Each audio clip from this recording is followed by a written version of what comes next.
Hi everybody and welcome back to the Saint Willy channel once again, and today I have handpicked something that has ascended from the heavens and landed right on my TikTok For You page, and when I saw it I thought, hey, my fans might find this quirky and interesting. Those freaks might really like this.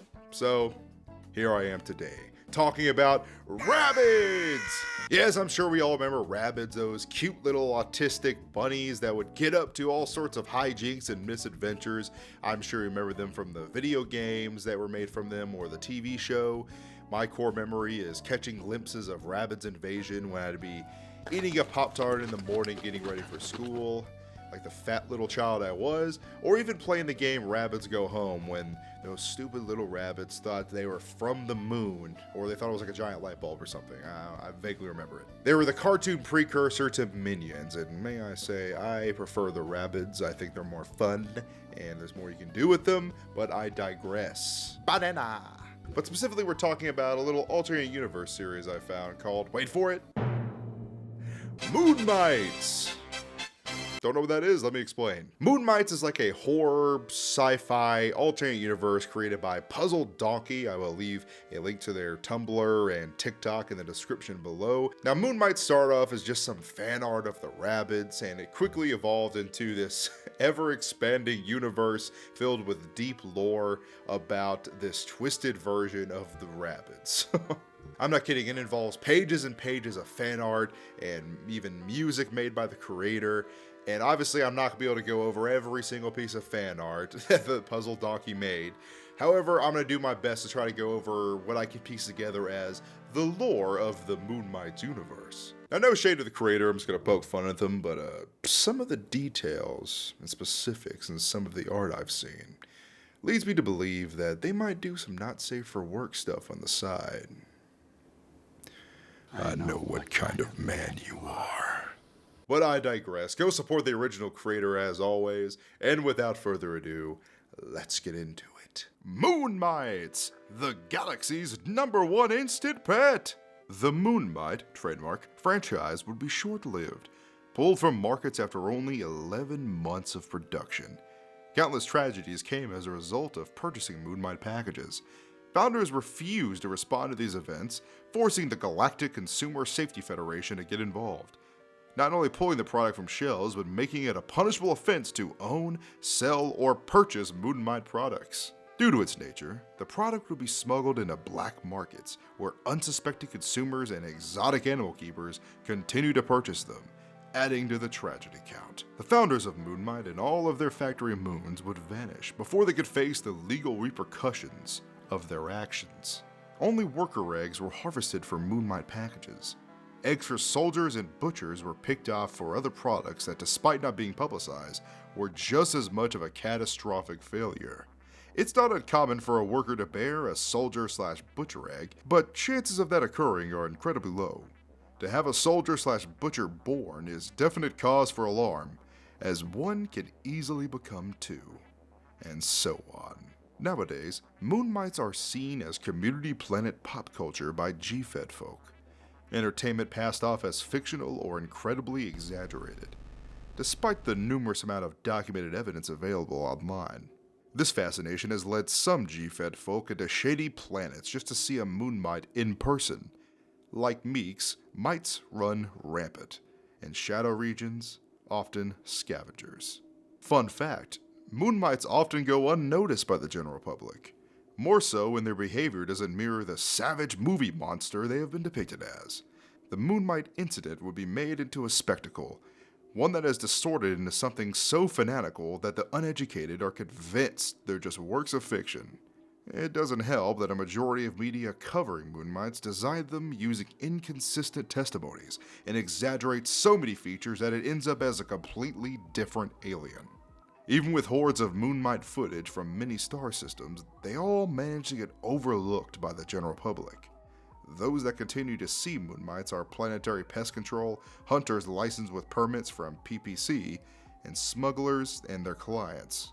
Ooh, interesting. So clearly in this universe, humanity is this multi-planet, galaxy-spanning species that has this sort of galactic republic vibe going on with it, with these G-Fed sectors, which are the major population centers where most of humanity lives, and also shadow regions where kind of like the unknown regions or uncharted regions where there's a lot of like Wild West vibes and scavengers and smugglers going on and crime in that area. And these Moonmites were a alien species that became a popular pet for a very short period of time before it became very apparent that they were not made for domestication and human care. Now, as we can tell so far, Moonmites are a scavenger species, and they're probably not at human level intellect, so they're probably not capable of, proper communication with more advanced life forms or anything like that. However, we see that they do have a hierarchy and subspecies within the race themselves, so that's going to be rather interesting to get into when I start reading more of these charts off. Now, based off the animations before I started, I kind of assumed that Moonmites would be almost like a parasite species, kind of like xenomorphs in the Alien series. I love the Alien series. Because just imagine like a rabbid like bursting out of a dude's chest. Like imagine a dude wakes up and he's just like a chest burster. He's like, it's like a rabbit comes out. Anyway, moving on. Moonmite reproduction is tricky, primarily asexual. Though once capable of sexual reproduction, they now only carry dormant eggs encased in adamantine cysts formed from dead sperm and old blood. These eggs can be revived through careful extraction and hydration, only taking a few minutes to hatch into a neoteny moonmite, capable of laying shellless, dormant eggs of its own. At the time of their discovery, they would not be referred to as neotenes, under the assumption that they were fully developed. And here we have some cute illustrations of, some female parts and dormant eggs and the worker and brute neotenes. It's damn near impossible to determine what kind of mite an egg will hatch. The only way to predict the outcome is to manipulate the neoteny genetically. The success of a clone is determined on whether both the clone and the original survive. When it fails, one had eaten the other, leaving one mite instead of two. Predation after the cloning process isn't counted in the statistic. The mites may still choose to kill the other after recovery or long after. Oh yeah, something I forgot to mention. Moonmites are cannibals. Yeah, they eat other moonmites, like regularly. That's like, it tastes good to them. They do it all the time. Like cockroaches, man. Cockroaches do the same thing, They're gross. They're disgusting. Alright, so now that we know how moonmites reproduce, let's actually get into the types and like the breakdown of the hierarchy of moonmites. So the hierarchy of moonmites goes as follows. First, you have the worker mites, which are the most common types of moonmites and do most of the typical moonmite stuff within nests or colonies. Then you have soldier mites, which are much larger and do many of the more aggressive activities you would assume soldier mites to do, or just basic protection of colonies. And then there are butcher mites, which are more so for heavy work, heavy lifting, and also keeping the smaller mites in line. And as you can see, the butcher mites are super huge and swole and jacked and juicy. And then at the very tippy top of all the moonmites are the core mites and the core leaders. Now, what are core mites and who are the core leaders? Well, I'll get into them a little later. And at the very bottom, you have livestock mites, which, fun fact, can be of any kind. Worker, soldier, butcher, it doesn't matter. As long as they're fat and happy, they all taste the same to a mite. Now, moonmites can organize themselves in different ways. First, you have scavengers, which are usually just one lonesome mite. The generally reclusive mites that run alone, their behavior being incredibly unpredictable, fluctuating between stubbornly docile to violent sadism. They're often invading the groups and territories of other creatures and civilizations, including that of other moonmites, to wander, collect, and appease their own ever-changing fixations. They never stay at one place for long, but they may revisit places/groups they were fond of. Capture and relocation is the only way to eliminate them. Social mites that travel in groups, bolder in their escapades to the point of claiming the territories of others as their own, at least until they get bored and move on. Though they never settle, their stays in areas of interest can go on for as long as months. While seemingly untouchable, the group can be easily dismantled when eliminating the mite leading the pack. Preventing a pack requires that existing scavengers are eliminated before any of them, or mites born from them, develop social tendencies. Nests, between 50 and 350 mites. Large packs that have come to settle in unclaimed territories. From them, mites would begin to focus on building the ideal settlement, only leaving to collect materials of interest and food for their nest, especially to feed the newly formed neoteny population that lays eggs, gradually growing the numbers of the nest. This encourages the development of a unique culture that becomes the driving force for each mite of the nest, either making them more friendly or aggressive. Governed by more than one leading mite, the dismantling of a nest requires the elimination of all mites suspected to have influence. Preventing a nest requires that a pack doesn't create or adopt a brute mite. Colonies, between 500 to 100,000 mites, a collective of nests that have successfully merged instead of wiping one another out, developing relatively advanced societies, i.e. colonies. Even so, their primal-like quirks remain, which incidentally continues to encourage the stigma that mites are feral. The dismantling of a colony is costly, needing to destroy every known nest in the region before moving to eliminating mites. Preventing a colony requires that nests don't merge, picking them off one by one. Supercolonies, between 5 billion and 20 billion mites, a collective of colonies that have successfully claimed an entire moon or planet. Technological advancements have skyrocketed beyond what's known in the observable universe. Some hesitate to compare it to tech of the ancients. There's no hope of reclaiming these planets, claimed moons often disappearing without a trace. The only preventative measure is to weaken colonies enough to be dismantled. Beyond that, it's a lost cause. But the existence of supercolonies is all hearsay, and often straight out of schlock films. The Moon Cluster. Unknown. Ever growing in moons en masse, the elusive homeworld of mites. None would know where it dwell, except mites themselves, even if they aren't aware of it. Any legitimate lead always hits a dead end, as if the anomaly of a homeworld suddenly disappears. It is said that 7 ancient mites ruled the cluster, no mite coming close to the influence they hold. And this brings me back to the core leaders and the core mites, as this is the supposed homeworld of all of the moon mites. Now the core leaders includes the original ancient moon mite called Gen 0, and the rest are just clones of him, like Gen 1, Gen 2, 3, 4, 5, and 6.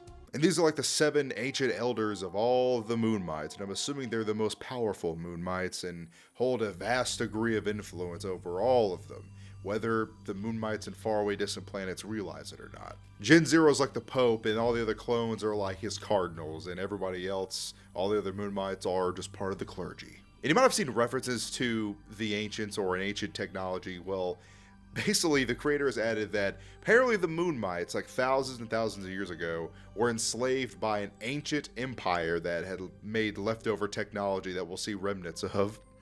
And this is 10,000 years before the Moonlight pet franchise and like the Galactic Federation with the humans and all that. So this lore goes deep, okay? It goes deep. Like, I found more references to ancient mites in posts like this. Music is built into mite kits, though nowadays, neotenes, from the moment they open their silly little eyes and perk their silly little ears, it's mite nature to be allured by new sounds and rhythms, making absolutely insane instruments from a variety of materials, just to create a very specific noise.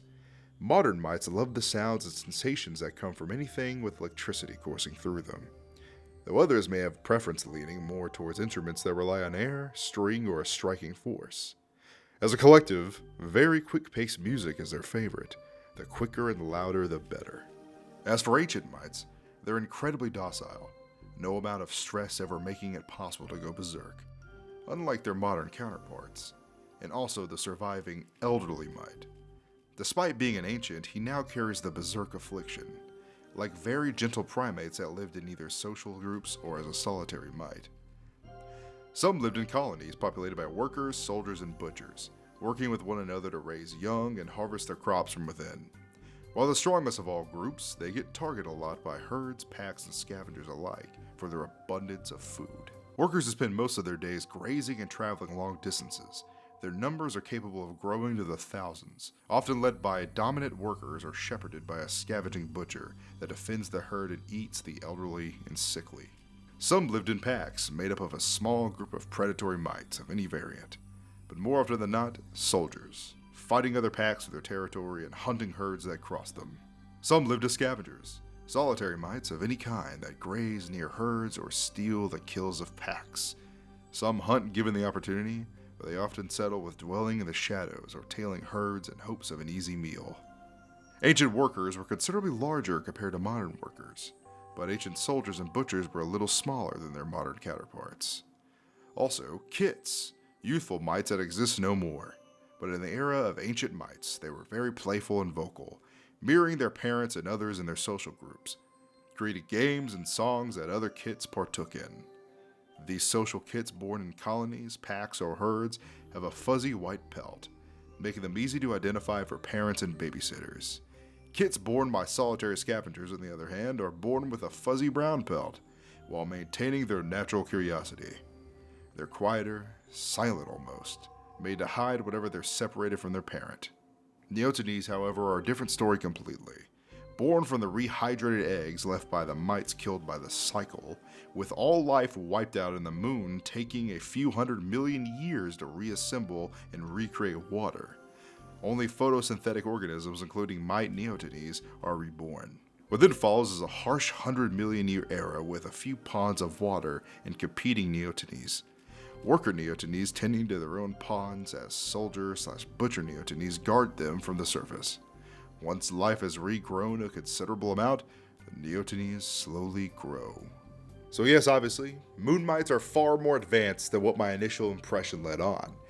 They have their own civilizations, they have ancient civilizations, they have their own methods of communication and hierarchies within their societies. Way more going on than I initially thought. And hell, Puzzleddonkey might as well be J.R.R. Tolkien, because they started making Moonite scripture, like, for language. I'm serious. Like, I'm looking at this right now, and there's a whole ass, like, alphabet for the Moonmites.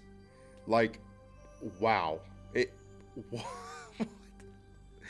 What is this? Lord of the Rings? Star Wars? This is insane, dude. Keep in mind, the Moonlight series right now is like in its infancy. Like, this isn't like a full-fledged show or comic series or nothing. This is just like the workings and ideas of Puzzleddonkey, which is absolutely insane. It was never meant to be taken like super seriously. It was like a really fun series. And to go from that to this like Moonlight series where there is a complex hierarchy and language and history with the Moonmites is absolutely insane to me. Very impressive. Like, I like it. I like this a lot. I want to see this evolve into its own comic series or web series or something. I want to see something come from this because I like it. Like, I know the creator is constantly like making changes or additions to the Moonlight lore, but I tried my best to kind of piece everything together to give you guys a general idea of what's going on with the series. I mean, like, it's very impressive. Some parts are a little disturbing, like how freely mites just partake in, you know, eating other mites. That's kind of wild to me. And they also, apparently there's like a species, like a more, you know, less intelligent species that Moonmites kind of like enslave, like they're called meeks. And that was just like, oh, I saw like one little post about that. I just thought that was interesting. I'm like, what? Like, like they do what to the meeks? There you have it, everybody. That is Moonlight as it stands today. That's my interpretation of the series so far. If you want to go and show some love to Puzzleddonkey, feel free to do so. Tell them Willie sent you. Like I said, put their TikTok and Tumblr in the description below. And, you know, whenever I discover series like this, I love it. You know, it's good eating.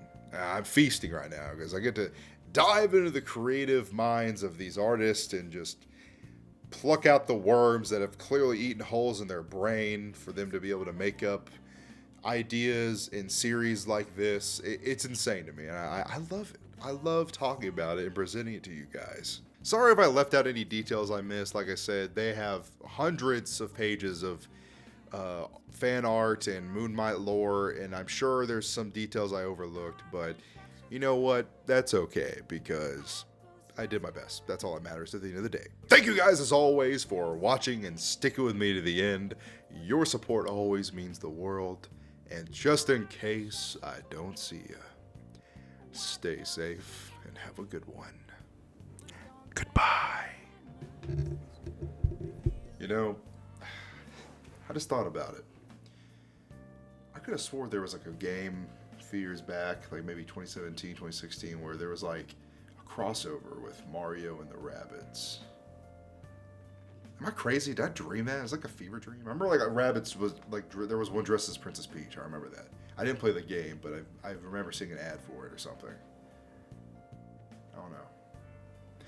Maybe all this AAU talk is making me go crazy.